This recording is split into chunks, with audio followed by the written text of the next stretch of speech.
waxaan ugu baaqayaa shacabka ku nool gobolka bari gaar ahaan degmadan Carmo iyo Boosaaso inta waxaan u sheegayaa fil Garowe waa in mashaariicda ay helaan iyo dhaqaalaha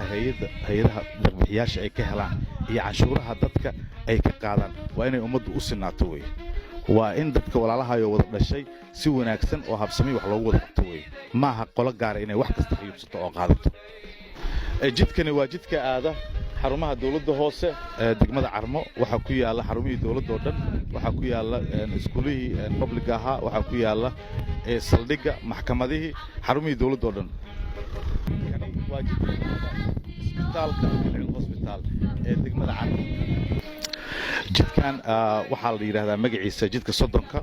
wuxuu ku yaala degmada Carmo jidadkii hore aan soo aragnay uu la mid yahay sida aad la socotaanba maamulka Puntland wuxuu ku guul daraystay cadaalad darrada iyo musuqmaasuqa sida la socotaan Garowe inta maamulada hadda kala dameeyay soo jireen waxa laga hirgeliyay dhowr boqol oo laami baa laga hirgeliyay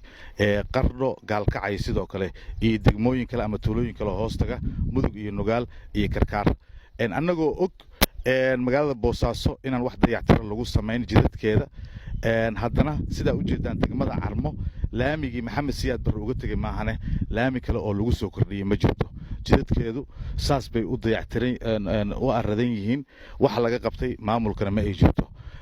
dadka bulshada marka reer Puntland oo magaca aan wadaagno inkastoo ay always yiraahdaan secretary maamulka dhalishaad waxa dhalishaa madaxda dhalishaa bal ilaahay baan ku dhaarshay haddaan nahay reer Puntland shacab ahaan iyo dad ahaan bal dib intaad u fakartaan bal fiiriya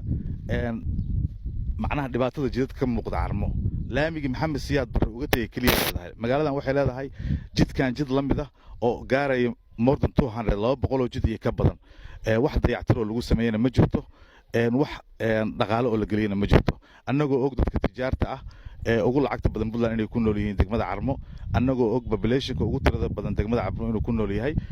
cashuurta dadka bixiya gobolka bari inaan ugu tira badan nahay haddana jidadkeena dhibaatadaas iyo rafaadkaas ayaa ka muuqda dhamaantiin waxaan idin sheegayaa dadka gobolka bari ku nool inaad walaal indhihiina kala furtaan haddaad degmada deganaan lahayd iyo haddaad gobolka Booso ku noolaan lahayd iyo haddaad tuulo ku noolaan lahaydba cashuurta deegaanada laga qaado waxaa loo baahan yahay maamulka ama fil Garowe in ay geliso tuulooyinka iyo degmooyinka inay ku soo celiso ma aha inay idin dhaafiso oo Garowe iyo Qardho iyo Gaalkacyo lagu dhiso anagoo uma xubin Garowe iyo Qardho iyo Gaalkacyo dhaqaalaha la geliyo laakiin waxa nasiib darro ah waxaan u mahad celinayaa bulshada reer Carmo sida wanaagsan ay uga shaqeeyeen jidadkeeda iyo dhismaheeda magaalada Carmo runaantii waa magaalo casri ah anigu waxay ila muuqatay markii aan fiiriyay jidadkeeda Boosaasana waa arkay deegaano kale oo Booso ku dhaganna waa arkay Carmo waxay la mataal tahay qofkii tagay baa yaqaana West Coast-ga Mareykanka Arizona oo kaleeto iyo Nevada exactly jidadkeedu saas u dhisan waa street way jidadkeedu ma leexleexdaan waa toos intaasoo boqol meel bay soconaysaa intaasoo boqol meel bay soconaysaa kuwa saan u soconaysa saas u soconaysaa marka dhamaantiin bulshada Carmo waxaan idinka mahad celinayaa wanaaga iyo shacniga aad magaaladiina ka muujisaan iyo sida u qurxisaan